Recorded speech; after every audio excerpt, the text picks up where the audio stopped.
Hi there, this is Pastor Kyle, and this is Holy Week. Yesterday started Holy Week for us, and we wanted to go through Holy Week together as a church family and look at the life of Jesus in his last week before his crucifixion, and go through that day by day. These videos are here to help prepare your hearts and your minds for Easter, for this Sunday. Yesterday, Jesus arrived at Jerusalem, and he was welcomed very openly as people shouted in joy and recognized him as the Messiah. Today is Jesus' second day in Jerusalem. There are two things Jesus does today.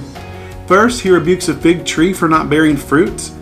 Many people believe Jesus did this as kind of a symbol to speak against the great legalism and hypocrisy that was going on at the time, which leads well into what he does next.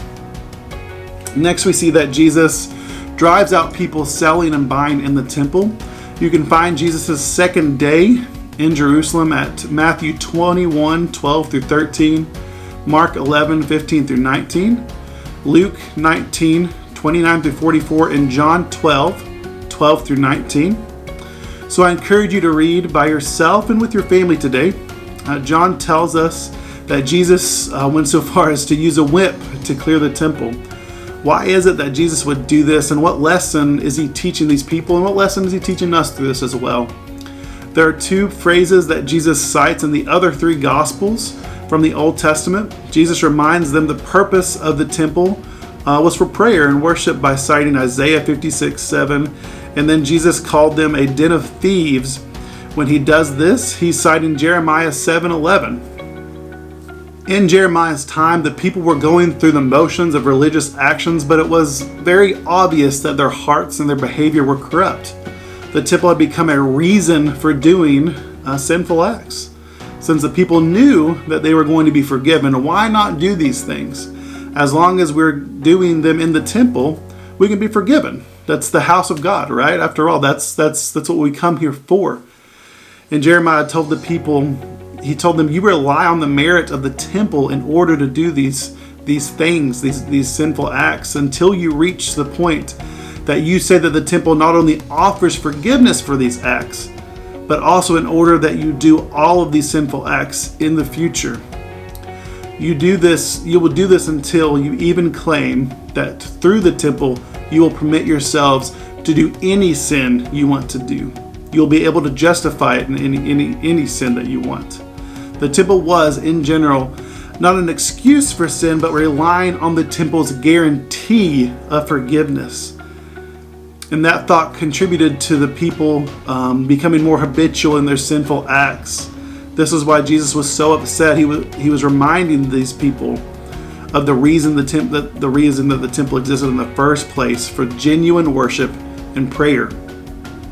Moses al-Sheikh said, "Do not think that the Blessed One calls it the temple of the Lord, that God actually dwells in a house. God dwells in people who, by acting righteously, are themselves the temple. That is to say, since you are not righteous, God has no temple. So what does it matter if the building called the temple is destroyed, since it is not God's true dwelling?" These people Jesus saw buying and selling in the temple had faith in the temple, not God. They had faith in a process, not God himself. The people took the assumption that they could safely persist in unethical behavior and that God would never destroy the temple because that's where he lived, right? What a wonderful time to be reminded that God does not delight in a church building. He delights in the people who meet in it. God delights in us being genuine in following him, not checking off a spiritual checklist for the week. Today, come up with a plan on how you're going to work to make your relationship with God more authentic, more genuine, and more personal, and maybe less legalistic.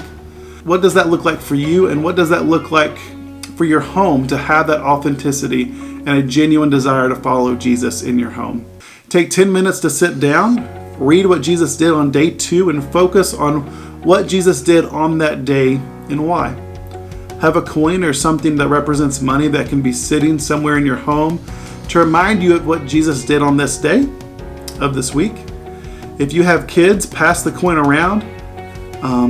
As you talk with them and read and remind them that following Jesus is not about having a list of do's and don'ts or always doing the right thing correctly and in the correct order. Following Jesus is about an authentic heart devoted to a personal God and a bond that grows continually stronger because of deep love that brings actions. As you do that by yourself or with your family, I pray that the Holy Spirit will begin today to prepare your hearts in the hearts of your family for Easter and the day that Jesus defeated death itself.